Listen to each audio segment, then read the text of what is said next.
जनवरी की 5 तारीख दुनिया में उस एहसास शख्सियत का यौम पैदाइश है जिसके पाकिस्तान पर एहसानात से उसके दुश्मन भी इनकार नहीं कर सकते। जुल्फ़कार अली भुट्टो साहब की ज़ात से किसी को हज़ार इख्तलाफात हों तो हों, पर यह सच्चाई अपनी जगह है कि वो एक तारीख साज और अहद आफरीन शख्सियत थे। वो पाकिस्तान की तारीख का एक बहुत बड़ा नाम और नाकाबिल फरामोश किरदार हैं।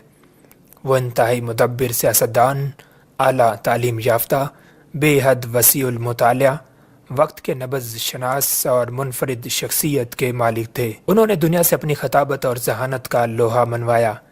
यही वजह है कि उनकी तमाम खामियों और बशरी कमज़ोरियों के बावजूद अवाम की भारी अक्सरियत आज भी उनका एहतराम करती है। दिसंबर 1971 को सकूत ढाका के बाद उन्होंने मगरबी पाकिस्तान में इक़्तिदार संभाला और अपनी बेहतरीन सलाहियतों से अजीम कारनामे सर अंजाम दिए। जुल्फ़कार अली भुट्टो के दौर में होने वाली इस्लाहात में भारी सनअतों को कौमी तहवील में लेना, बैंकों, इंश्योरेंस कंपनियों और प्राइवेट तालीमी इदारों को कौमी तहवील में लेकर उन्हें जागीरदारों और सरमायादारों के चुंगल से आज़ाद करना बड़े कारनामों में शामिल है।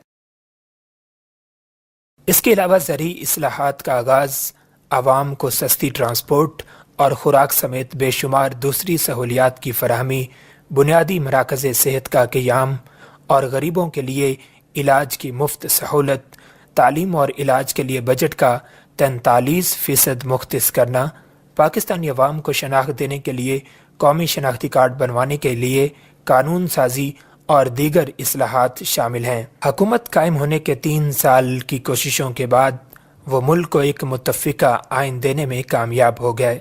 मुल्क में जमहूरियत के इस्तेहकाम, तसलसल और पिसे हुए तबकात को हुकूक देने के लिए ये आइन पाकिस्तान का तारीख साज कारनामा था। जुल्फ़कार अली भुट्टो ने इस बात को महसूस किया कि हिंदुस्तान पाकिस्तान को एक बार तकसीम कर चुका है और अब वो ये कोशिश बार बार करेगा।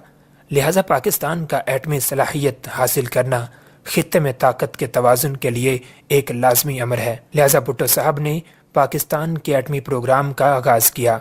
जुल्फ़कार अली भुट्टो साहब ने दुनिया के 77 तरक्की पजीर ममालिक को एक प्लेटफॉर्म पर जमा किया और मुश्तरका मसाइल को एक ही प्लेटफॉर्म से हल करने की कोशिशों का इनेकाद किया।